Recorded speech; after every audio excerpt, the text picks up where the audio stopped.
Mars media நேயர்களுக்கும் அன்பர்களுக்கும் இந்த நாள் இனிய நாளாக அமைய எல்லாம் வல்ல இறைவனை பிரார்த்திக்கின்றோம்.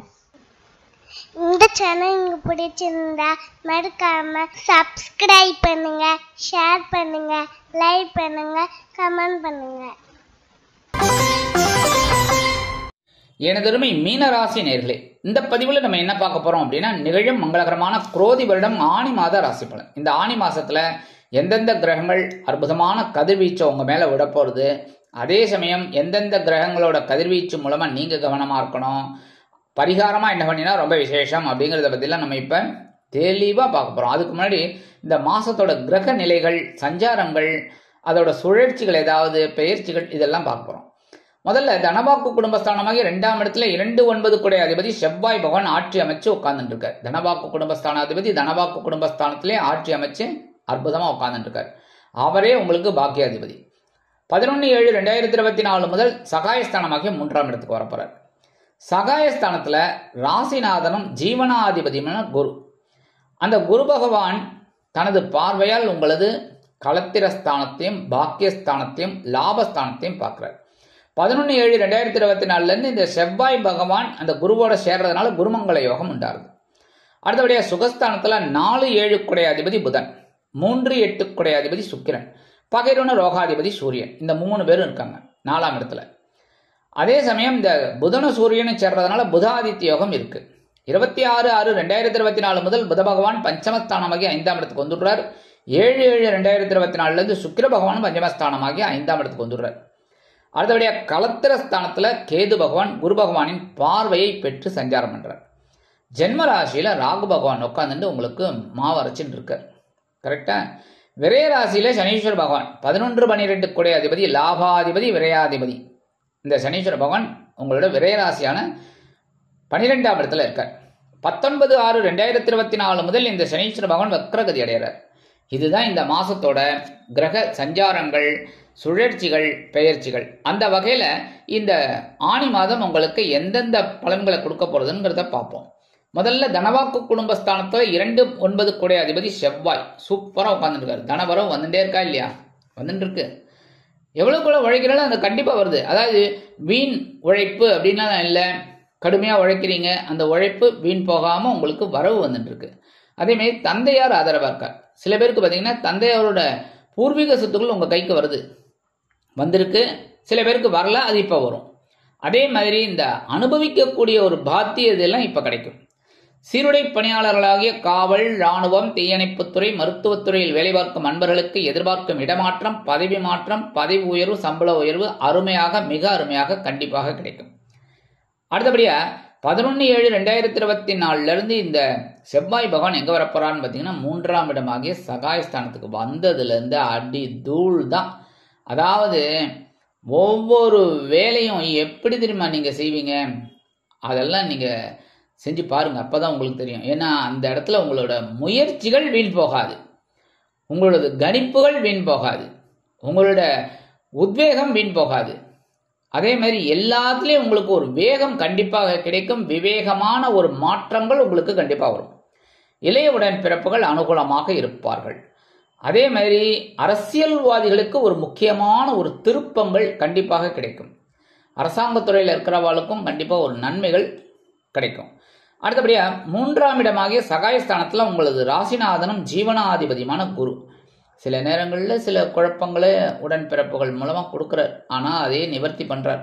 ஆனா அதே சமயம் தொழில் வியாபாரத்துல நீங்க ரொம்ப கவனமா இருக்கீங்க, உத்தியோகத்திலையும் கவனமா இருக்கீங்க. அதுக்குண்டான உயர்வுகள் உங்களுக்கு வந்துகிட்டு இருக்கு. இந்த குரு பகவானின் 5ஆம் பார்வை உங்களது களத்திரஸ்தானமாக 7ஆம் இடத்துல விழுறதுனால ஆல்ரெடி அங்க கேது இருந்தா கூட உங்களுக்கு வாழ்க்கை துணை ஆதரவா இருப்பாங்க. வாழ்க்கை துணை வழி உறவினர்களும் ஆதரவா இருப்பாங்க. தொழில் வியாபாரத்துல கூட்டாளிகள் ஆதரவா இருப்பாங்க. உங்களோட குடும்பத்துல நண்பர்கள் ஆதரவா இருப்பாங்க. அதே மாதிரி 9ஆம் இடமாகிய பாக்கியஸ்தானத்துல 7ஆம் பார்வை விழுறதுனால தந்தையார் ஆதரவா இருப்பாங்க. தந்தையாரோட ஒரு உடல் ஆரோக்கியம் சிறப்பாக இருக்கும். தந்தையாரின் மூலமாக வரவேண்டிய சொத்துக்கள் உங்க கைக்கு வரும். அடுத்தபடியா லாபஸ்தானமாகிய 11ஆவது இடத்தை 9ஆம் பார்வையா பார்க்கிறார். லாபம் லாபம் லாபம், தொட்டதெல்லாம் பொன்னாகும். நீங்க தொழில் வியாபாரத்துல இறங்குறீங்களா, அது அற்புதமா நிறைவேறும். உத்தியோகம் சூப்பரா இருக்கும். மனசுல சந்தோஷம் இருக்கும். எவ்வளவோ குழப்பங்கள் மீனராசிக்காரர்களுக்கு ஏன்னா மீனராசிக்காரர்கள் எப்படிப்பட்டவர்கள் அப்படின்னா, உங்களோட சந்தோஷம் எப்படியோ அதே மாதிரி தான் மற்றவங்களோட சந்தோஷத்தையும் நீங்கள் எதிர்பார்ப்பீங்க. மற்றவங்க நல்ல சந்தோஷமா இருந்தாலே போறோம், நம்ம சந்தோஷமா இருப்போம் அப்படின்னு நினைக்கக்கூடியவங்க. அந்த வகையில் குரு பகவான் உங்களுக்கு ரொம்ப அனுகூலமாக தான் இருப்பார். அடுத்தபடியாக சுகஸ்தானத்தில் 4-7 குடையாதிபதி, அதாவது இந்த சுகாதிபதி களத்திராதிபதி புத பகவான், அதே மாதிரி சகாயாதிபதி அஷ்டமாதிபதி சுக்கிர பகவான், பகைருண ரோகாதிபதி சூரிய பகவான், இந்த 3 பேரும் 4ஆம் இடத்துல இருக்கிற பொன் பொருள் ஆடை ஆபரண சேர்க்கை கண்டிப்பாக அமையும். அதே மாதிரி சில பேருக்கு வெளியூர் அல்லது வெளிநாட்டு பயணங்கள் அற்புதமாக நிறைவேறும். நீங்க எதை எதிர்பார்த்து வெளியூர் போறீங்களோ இல்ல வெளிநாடு போறீங்களோ அந்த வெளிநாட்டு பயணங்கள் வெளியூர் பயணங்கள் அற்புதமாக நிறைவேறும். மனசுல சந்தோஷம் இருக்கும். அதே மாதிரி சில பேருக்கு பொன் பொருள் ஆடை ஆபரண சேர்க்கை கண்டிப்பாக அமையும். இந்த நேரத்துல உற்றார் உறவினர்கள் ரொம்ப ஆதரவா இருப்பாங்க. அதே மாதிரி பகைருண ரோகாதிபதி சூரிய பகவான் அங்க இருக்கிறதுனால சில பேருக்கு முயற்சிகள் பலிதமாகும். உத்தியோகத்துல முன்னேற்றம், தொழில் வியாபாரத்துல முன்னேற்றம் கண்டிப்பாக அமையும். புதனும் சூரியனும் சேர்ந்து இருக்கிறதுனால, புதாதித்ய யோகம் இருக்கிறதுனால கல்வித்துறையில இருக்கிறவாளுக்கெல்லாம் ஒரு முன்னேற்றம், கல்வி பயிலும் மாணவ மாணவிகளுக்கு ஒரு முன்னேற்றம் கண்டிப்பாக அமையும். 26/6/2024 முதல் புத பகவான் பஞ்சமஸ்தானமாகிய 5ஆம் இடத்திலும், 7/7/2024 முதல் சுக்கிர பகவான் பஞ்சமஸ்தானமாகிய 5ஆம் இடத்துக்கும் வரப்போறது உங்களுக்கு பல விதங்களிலும் ஒரு மனக்குழப்பத்தை குறைக்கும். மனசுல ஒரு ஆன்மீக சிந்தனைகள் அதிகமா இருக்கும். எப்போவுமே ஆன்மீக சிந்தனைகள் அதிகமாக வந்துட்டாலே மனசுல இருக்கிற குழப்பங்கள் ஆட்டோமேட்டிக்காக ஓடி போயிடும். அதுக்காக தான் கோயிலுக்கு போயிட்டு வாங்கங்கிறது. கோயிலுக்கு போயிட்டு ஒரு 10 நிமிஷம் அங்கே உட்காந்திங்கனாலே போகிறோம், உங்களுக்கு இருக்கிற எவ்வளவோ பிரச்சனைகள் குறைஞ்ச மாதிரி இருக்கும். குறையிறதோ குறையிலையோ அது அடுத்தது, ஆனால் குறைஞ்ச மாதிரி இருக்கும். மனசில் ஒரு லேசாக இருக்கக்கூடிய ஒரு அமைப்பு உண்டாகும். அதுக்காக தான் கோயிலுக்கு போயிட்டு வருது. போயிட்டு அங்கே ஒரு 10 நிமிஷம் தியானம் பண்ணிட்டு வருது. அந்த வகையில் பஞ்சமஸ்தானத்துக்கு வரக்கூடிய இந்த 2 கிரகங்களும் புதன் சுக்கிரன் 2 பேரும் ரொம்ப அற்புதமான ஒரு பலாபலங்களை உங்களுக்கு கொடுப்பாங்க. அதே மாதிரி சில பேருக்கு இந்த ஆன்மீக பயணங்கள் அற்புதமாக நிறைவேறும். குலதெய்வ பிரார்த்தனைகளை நிகழ்த்தி மகிழ்வீர்கள். களத்திரஸ்தானத்தில் கேது பகவான் 7ஆம் இடத்துல, வாழ்க்கை துணையோட உடல் ஆரோக்கியத்தில் கொஞ்சம் கவனமா இருங்க. ஏன்னா குருவோட பார்வையும் வாங்குறார் அப்படின்னாலும் வாழ்க்கை துணை வழி உறவினர்கள் இவங்களெல்லாம் கொஞ்சம் அனுசரித்து போகிறது, அவங்களோட உடல் ஆரோக்கியத்தில் கவனமாக இருக்கிறது, இதெல்லாம் நல்லது. அதேமாதிரி நண்பர்கள் விஷயத்தில் கொஞ்சம் கவனமாக இருக்கணும். தொழில் வியாபாரத்துலையும் கூட்டாளிகள்டையும் அனாவசியமான பேச்சுக்கள் அதெல்லாம் குறைச்சிக்கிறது நல்லது. சரியா? அடுத்தபடியாக ஜென்ம ராசியில் ராகு பகவான், அதுதான் உங்களை பாடாப்படுத்தின்னு எவ்வளவு வேகமாக நீங்கள், அதாவது இந்த தேரை 1000 பேர் அப்படியே வேகமாக இழுத்துன்னு முன்னாடி போயிட்டு இருக்கிற மாதிரி இருக்கு. ஆனால் ஒரே ஒரு கிரகம் பின்னாடி நின்றுட்டு ஒரு குண்டூசியை வச்சுட்டு இழுத்துட்டு இருக்கு. இதுதான் உங்களோட நிலைமை. என்ன பண்ணுறது? 1000 பேர் வேகமாக அந்த தேரை இழுத்துன்னு போறா, கண்டிப்பாக நிலைக்கு போயிடும் அப்படின்னு நினச்சா பின்னாடி ஒரே ஒரு ஆள் நின்றுக்கிட்டு ஒரு குண்டூசி தான், பெருசாக கூட இல்லை, குண்டூசியை வச்சுட்டு அந்த தேரை பின்னாடி இழுத்து வெற்றி அடைகிறாங்க. ஏன் அப்படின்னா கவனமாக இருக்கணும் எல்லா விஷயத்துலையும். அவ்வளோதான். அந்த குண்டூசியை ஒழிச்சு வச்சுருங்க. சரியா? ஆக இந்த ஜென்மராசியில் இருக்கிற ராகு பகவான் உங்களுக்கு பிரம்மாண்டத்தை கொடுப்பார். இப்படி பண்ணணும் அப்படி பண்ணணும் அப்படின்னு. அதேமாரி உடல் ஆரோக்கியம் கவனமாக இருக்கணும். பேசுகிற வார்த்தையில் கவனமாக இருக்கணும். எதையாவது ஒன்று பேசிட்டு மாட்டிக்க கூடாது. பிரச்சனைகள் எந்த ரூபத்திலையும் வரலாம்.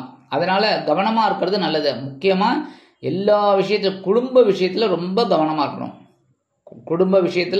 ரொம்ப கவனமாக இருக்கணும். ஆனாலும் இந்த வெளியூர் அல்லது வெளிநாடு போய் படிக்கணும், உத்தியோகம் பார்க்கணும்னு நினைக்கிற குழந்தைகளுக்கெல்லாம் ஓரளவுக்கு அனுகூலமான ஒரு வாய்ப்புகள் அவங்கள தேடி வரும். அடுத்தபடியாக விரய ராசியில் சனீஸ்வர பகவான் 12ஆம் இடம். 12ஆம் இடத்துல 12 அதிபதி, அதாவது விரையாதிபதி லாபாதிபதி அவர் இருக்கிறது 7 ஆரம்பிச்சுடுது. அது போயிட்டே இருக்கு. போனோடனே உங்களுக்கு செலவுகள் வந்துட்டே இருக்கு. ஒரு பயணங்கள்லாம் நிறைய ஆயிட்டு இருக்கு. அதன் மூலமாகவே சில செலவுகள், சில பேருக்கு சுபகாரிய செலவுகள், சில பேருக்கு வீடு மனை வாகனம் வாங்குற செலவுகள், சில பேருக்கு குழந்தைகளோட கல்வி செலவுகள், சில பேருக்கு எடுக்கிற காரியங்களில் சில செலவுகள், சில பேருக்கு தொழில் வியாபாரத்தை அபிவிருத்தி செய்யக்கூடிய ஒரு செலவுகள், இந்த மாதிரிலாம் வந்துட்டு இருக்கு. அதே சமயம் 19/6/2024 இந்த சனீஸ்வர பகவான் வக்ரகதி அடைகிறதுனால ஓரளவுக்கு உங்களுக்கு அனுகூலமான பலன்கள் உண்டாகும். செலவுகள் கட்டுப்பாட்டுக்குள் வரும். அதாவது அனாவசியமான செலவுகள் எதுங்கிறது உங்களுக்கு தெரிஞ்சிடும். அதனாலே அதெல்லாம் கட் பண்ணிடுவீங்க ஆட்டோமேட்டிக்காக. எது முக்கியமான செலவோ அதை எடுத்துப்பீங்க. அது கண்டிப்பாக எல்லாருக்குமே தேவை. ஏன்னா எல்லாருமே செலவு பண்ணுறதுக்கு தான் வருமானம் வருது. ஆக செலவுகளை நீங்கள் கண்ட்ரோலில் கொண்டு வந்துடுவீங்க. எடுக்கிற காரியங்கள் இப்போ உங்களுக்கு ஓரளவுக்கு அனுகூலமாக இருக்கும். உடல் ஆரோக்கியமும் சிறப்பாக இருக்கும். மனசில் ஒரு தெளிவு கிடைக்கும். அடுத்தபடியாக பரிகாரமாக என்ன பண்ணினா ரொம்ப விசேஷம் அப்படின்னா கண்டிப்பாக புற்றுக்கோயில் போயிட்டு வர்றது ரொம்ப விசேஷம். இது நான் மாதம் சொல்லத்தான் சொல்லுவேன். ஏன் அப்படின்னா நீங்கள் நல்லா இருக்கணும், அதனால தான் உங்களோட கஷ்டங்கள் கொஞ்சம் குறையறதுக்கு வழி கிடைக்கணும். அதனால தான் இந்த புத்துக்கோயில் போயிட்டு நீங்கள் அம்பாள் தரிசனம் பண்ணுறது ரொம்ப நல்லது. எது எப்பப்போ? செவ்வாய்க்கிழமை, வெள்ளிக்கிழமை, ஞாயிற்றுக்கிழமை, இந்த 3 நாளும் வழிபாடு பண்ணுறது ரொம்ப விசேஷம். முடியாதவங்க அட்லீஸ்ட் ஒரு நாள் கண்டிப்பாக போயிட்டு வாங்க. சரியா? மறக்கக்கூடாது, சொல்ல பேச்ச கேட்கணும். புரியுதா? அதாவது இந்த மாதிரி பண்ண மனசில் இருக்கிற சங்கடங்கள் கண்டிப்பாக குறையும். அடுத்தபடியாக நவகிரகங்களில் உள்ள குரு பகவானை வியாழக்கிழமைகளில் நெய் தீபமேற்றி வழிபாடு பண்ண உங்களோட ராசிநாதன் உங்களோட தைரியத்தை இன்னும் அதிகப்படுத்துவார். சரியா? அடுத்தபடியாக நவகிரகங்களில் உள்ள சனீஸ்வர பகவானுக்கு சனிக்கிழமைகளில் எள் தீபம் ஏற்றி வழிபாடு பண்ணுங்கோ. அன்னம் காக்கைக்கு வைங்க, காக்கைக்கு அன்னம் வைங்க. கண்டிப்பாக தினந்தோறும் வைக்கிறது நல்லது. சனிக்கிழமை மறக்காம வைங்க. இந்த மாதிரி பண்றதுனால உங்களுக்கு சங்கடங்கள் கண்டிப்பாக குறையும், சந்தோஷம் ஆட்டோமேட்டிக்காக வரும். இந்த சின்ன பரிகாரங்கள் நீங்க பண்ண நிகழும் மங்களகரமான குரோதி வருடம் ஆனி மாதம் ஒரு அற்புதமான ஏற்றம் தரும், மாற்றம் தரும், இனிமைகளை அள்ளித்தரும் மாதமாக அமையும் என்று கூறி விடைபெறுகிறேன். நன்றி, வணக்கம். மீண்டும் ஒரு அருமையான பதிவில் நான் உங்களை மனமகிழ்ச்சியோடு சந்திக்கிறேன். வாழ்த்துக்கள். வாழ்க வளமுடன். இந்த சேனல் உங்களுக்கு பிடிச்சிருந்தா மறக்காம சப்ஸ்கிரைப் பண்ணுங்க, லைக் பண்ணுங்க, ஷேர் பண்ணுங்க.